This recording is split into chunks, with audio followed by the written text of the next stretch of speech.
সিরিয়ার সাবেক president Bashar আল আসাদের রাজনৈতিক দল বাথ পার্টি বিলুপ্ত ঘোষণা করেছে নতুন প্রশাসন।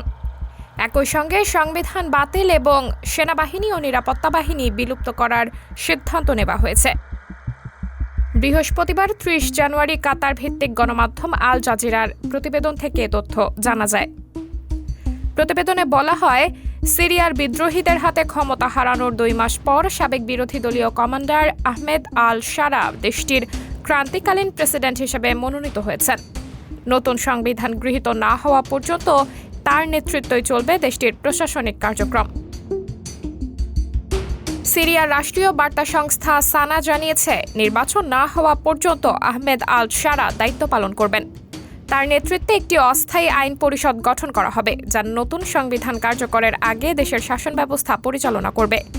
দীর্ঘ ৬০ বছরের বেশি সময় সিরিয়া শাসন করা বাথ পার্টি বিলুপ্তির পাশাপাশি সিরিয়ার সশস্ত্র বাহিনী, নিরাপত্তা সংস্থা ও বিদ্রোহী গোষ্ঠীগুলো আনুষ্ঠানিকভাবে ভেঙে দেওয়া হয়েছে।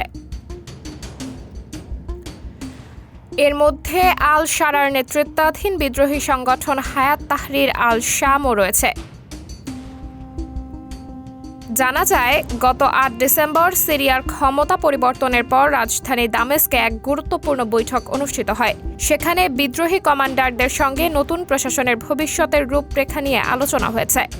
আল শারা বৈঠকে আশ্বাস দেন, বিদ্রোহী গোষ্ঠীগুলো শুধু প্রতিনিধিত্বই করবে না, বরং নতুন সিরিয়ার অংশ হিসেবে ভূমিকা পালন করবে। এদিকে সিরিয়ায় কবে নির্বাচন হবে তা এখনও নিশ্চিত নয়। তবে দেশটির নতুন প্রশাসন প্রায় ৪ বছরের মধ্যে জাতীয় নির্বাচন আয়োজনের পরিকল্পনা করছে। আল শারা এর আগে জানিয়েছেন, নতুন সংবিধান প্রণয়ন করতে কমপক্ষে ৩ বছর সময় লাগতে পারে। দেশের নতুন আদমশুমারি পরিচালনার পরই নির্বাচন হবে বলে জানিয়েছেন তিনি। এতে ভোটার সংখ্যা নির্ধারণ করা হবে এবং একটি অর্থবহ নির্বাচন আয়োজনের প্রস্তুতি নেওয়া হবে। সাবরিনা জলিল, সবার কথা।